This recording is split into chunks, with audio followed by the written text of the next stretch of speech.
to win. They were up 34-0, by the way. The stat that's probably most telling is that the Eagles didn't send a single blitz the entire game at Chiefs quarterback Patrick Mahomes and still managed to get pressure on 16 of his 42 drops. As for the Eagles offense, Super Bowl MVP Jalen Hurts was nearly perfect, completing 17 of 22 passes for 221 yards, 2 touchdowns, and 1 interception. He also rushed for 72 yards, breaking his own record of 70 yards set just 2 years ago when the Eagles lost to the Chiefs in Super Bowl 57, 38-35. Hurts is now the only quarterback with multiple 50-yard rushing games in the Super Bowl. He's also the first NFL player to have at least 5 passing touchdowns and 5 rushing touchdowns in a single postseason, and 10 of each overall in the playoffs. Jalen Hurts is the MVP. He's worthy of being an MVP. He shut a lot of people up. A lot of people who had questions. Now, I'm not one of those people that's going to sit here and apologize for having questions. After all, I did pick the Eagles to win the Super Bowl, and I picked Jalen Hurts to be the MVP. I did that Friday morning. I'm not apologizing. I don't owe him an apology, and I don't think most people owe him an apology, and here's the reason why. The Philadelphia Eagles, since Week 5, ran the ball more than anybody in the National Football League and threw the ball less than anybody in the National Football League. So clearly, this team, this offense belonged to Saquon Barkley in the eyes of a lot of people, including that of the Philadelphia Eagles. But when called upon to show up, because the Kansas City Chiefs actually did a great job of neutralizing Saquon Barkley, that is what Jalen Hurts did. Throwing the pass down the right sideline to A.J. Brown, throwing that bomb to Devontae Smith, picking them apart, running with the football efficiently, moving the chains, stretching the defense, doing what he does. And what he can do so effectively. Here's the bottom line about Jalen Hurts. All he does is win. All he does is win. And when you look at it from that standpoint, he has to get credit. But I got to tell y'all something. When we talk about an ass whipping, how can anybody come before the Eagles defense? Specifically their front four. Did you see what this cat Sweat did, Josh Sweat? Did you see DeJean intercepting Patrick Mahomes for a pick 6?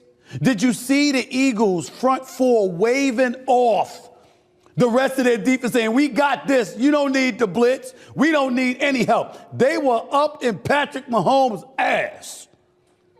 It was that bad. It was a straight beat down. No way around it. And I'm saying to you that when you look at it from that standpoint, ladies and gentlemen, I got some of the numbers in front of me. In the first half, these were the numbers for the Chiefs offense, down 24-0. They had a grand total of 1 first down.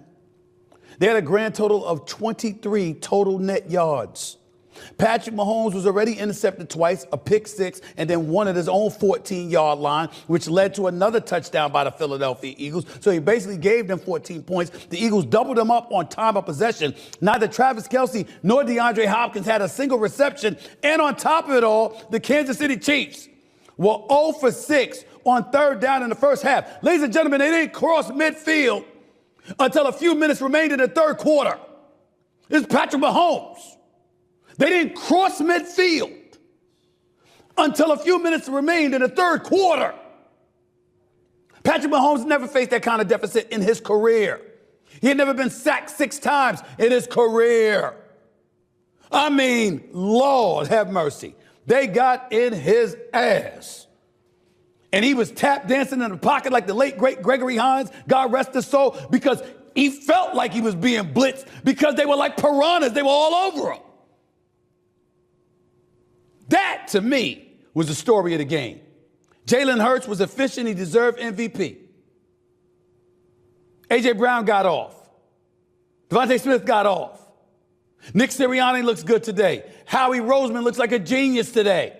As the Eagles GM, Jeffrey Lurie, who once demoted Howie Roseman in favor of Chip Kelly before realizing the error of his ways, firing Chip Kelly and bringing Howie Roseman back, he ends up looking good today. But nobody, I mean nobody, looked better than that Eagles front four on defense. Make no mistake about that. But Jalen Hurts still deserved the MVP. No doubt. Having said all of that, anything else that I've got to say? It's best that, I don't leave it to myself.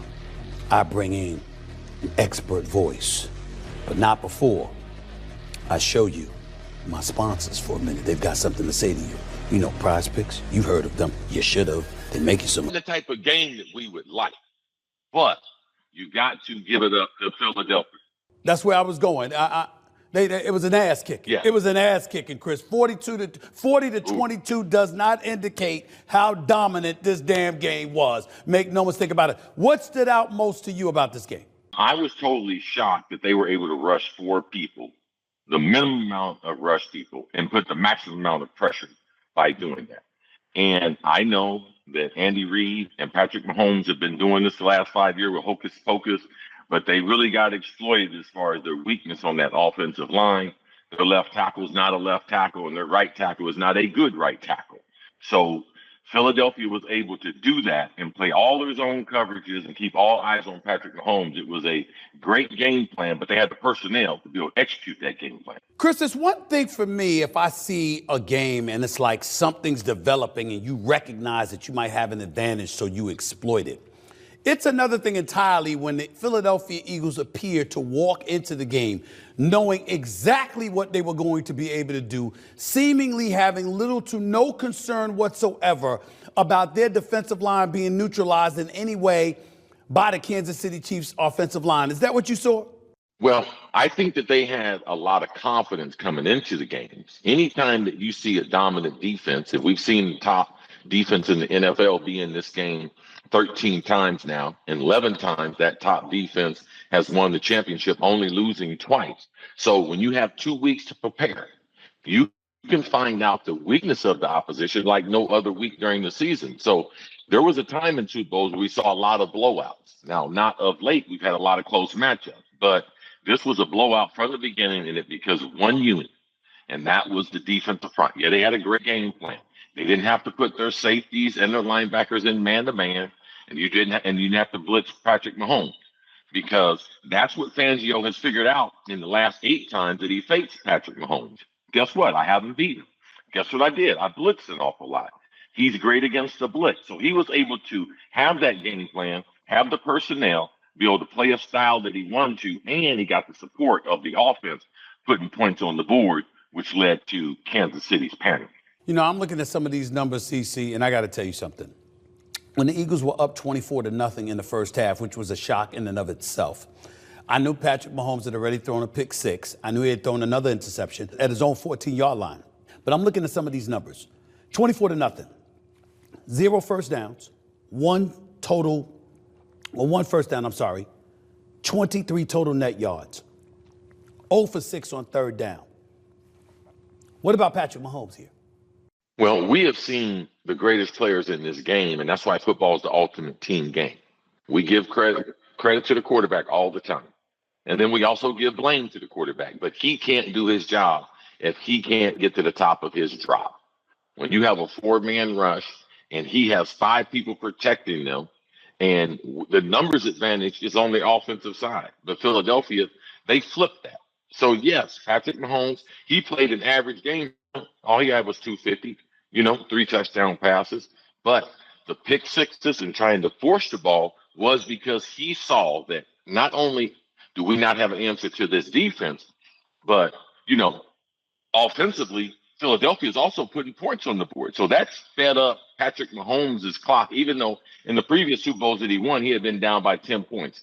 This was a different beast that he was facing in yesterday's Super Bowl. I saw the Kansas City Chiefs get blown out by the Tampa Bay Buccaneers. I've now seen them get blown out by the Philadelphia Eagles in Super Bowls.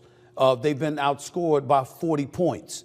In 3 Super Bowl losses, Tom Brady has been outscored by just 15 points. Somehow, some way, no matter what the Giants' pass rush looked like, not once but twice, no matter what the Philadelphia Eagles, their defense looked like, no matter what the Legion of Boom looked like when he ended up beating Seattle because Pete Carroll and Darrell Bevell decided for Russell Wilson to try to throw a pass at the half-yard line instead of giving it up to beast mode. We've never seen Tom Brady look so lost, so discombobulated, so destroyed in a game the way that we saw Patrick Mahomes. Is the GOAT conversation over for now anyway? Well, I wouldn't hold my breath about it. People try to get ahead of what history really is. People try to prognosticate compared to watching it and seeing where it goes. I mean, Tom Brady was never put in this situation also because Tom Brady had Bill Belichick. Bill Belichick would have never had a game plan like that against an offensive line like that. So that's part of the equation there. When you talk about Tom Brady, you have to put Bill Belichick. I saw him at the Super Bowl. Excited to see what he's going to do for the North Carolina Tar Heels. But the preparation, that to me, that line was not prepared mentally nor physically for what the Philadelphia Eagles are going to do, which we didn't see in Tom Brady. So now when you start to separate, now he's 3-2 in Super Bowls. Tom Brady 7-2, 7-3 in Super Bowls. It's a hard time to get back up that mountain. But there's a lot of football left to be played. But I doubt that he's going to pass Tom Brady as the greatest quarterback that we've seen play in the National Football League. No, I was just talking about the GOAT conversation for the time being, but you brought up Bill Belichick. Andy Reid is no slouch. Andy Reid is one of the great coaches in NFL history. So what are we to think about Andy Reid and how ill prepared the Kansas City Chiefs looked to go up against the Philadelphia Eagles, especially since he made virtually no attempt to run the football at all yesterday? Right. I think Andy Reid's going to go back and look at it just like he did in Tampa Bay. They do a good job as far as personnel, and given some of the economics since then, as far as some of the players they had to get rid of, Tyreek Hill, to be able to afford Patrick Mahomes' new contract, they'll retool. They realize that their left tackle is a very good all-pro guard, and he can't play left tackle. They realize the right tackle is going to jump offside an awful lot, and he's only going to be an average player. So they will retool. Their defense was very, very good. Outstanding. Didn't have a good day yesterday.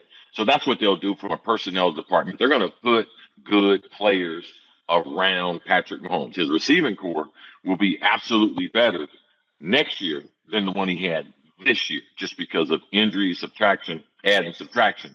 And he hasn't been loaded at the wide receiver spot for the last couple of years. So there's ways that they can improve their roster. Don't panic, retool, and Patrick Mahomes will play at another Super Bowl. Spagnuolo, the defensive coordinator, the legendary defensive coordinator in the eyes of many, who should be a Hall of Famer in his own right. Not once, but twice he's been lit up by Philadelphia Eagles now. He gave up 35 points in Super Bowl 57. The Eagles dropped 40 yesterday, even though a pick six and another interception basically set up another touchdown, by interceptions by Patrick Mahomes. What are we to make of Spagnuolo? Well, if you look at the personnel, this defense does not match up well against Philadelphia because, especially this year's version of it, where they can smash it at you with Barkley. Everybody thought, oh, make them throw the football. That's not what you want to do, because when you do make them throw the football, typically you're in man-to-man because you got to put all those guys up at the line of scrimmage because of the box. And Jalen Hurts' ability to be able to be accurate with the football at an all-time high, he only keeps getting better. He got benched in the national championship game for Tua. Tua comes back and throws one. He has to transfer, goes to Oklahoma, starting to learn the passing game, doesn't get drafted in the first round. He's still learning the passing game. He never gets enough credit. All he does is win. All he does is get better. And the personnel around him, offensive line, 6'6", Stephen A., 330. They're monsters. In the NFL, they are monsters. I mean, they look behemoths compared to Kansas City's defensive front. And that's what they're getting. And let's not forget, I'm going to say this, Philadelphia has been the best team in the NFL in the last year and a half. Last year, they started the season 10-1. Now their head coach is growing. They had some inside stuff going on in the team, but they were 10-1. And then now we know they fell apart. And then this year they win the Super Bowl. So they've been doing a lot of winning there in Philadelphia, ironing stuff out. And I do believe their head coach is only going to mature even more.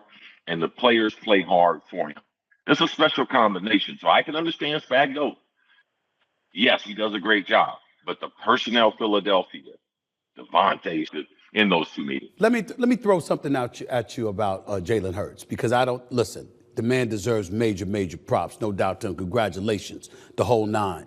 But when I think about Jalen Hurts and what he's done in the postseason, over the last 3 postseasons, people don't realize this about him. His record is 6-2. He's been to 2 Super Bowls. He's now won a Super Bowl championship. He's completed 69.5% of his passes, 102.5 passer rating, 19 touchdowns, just 2 interceptions, 9 pass, 10 runs, and just 2 turnovers. So those are great numbers on the part of Jalen Hurts. What I would push back on you, though, Chris, is this. People act like folks were just hating on them. And I'm of the mindset, wait a minute, we needed to see, we suspected you could do it, but we needed to see it, and there's no crime there, because since week 5, the Eagles have rushed the football more than anybody else in the National Football League, and they've thrown the football, less than anybody in the entire National Football League. So whatever question marks we may have had about Jalen Hurts was created by the Eagles, more so than anybody else. To that, you say what? Well, most teams run the football because they either have a dominant offensive line, they have a great running back, or philosophy. Or the fourth thing is their quarterback doesn't have the arm talent to be able to lead the team and throw on the ball 40 times. The Eagles, they don't have that in Jalen Hurts, but their other answers to winning are better than him dropping back 40 times. Because of their offensive line, say for the last 8 or 10 years, they've been dominant. And now they have one of the best running backs that they've ever had in their history.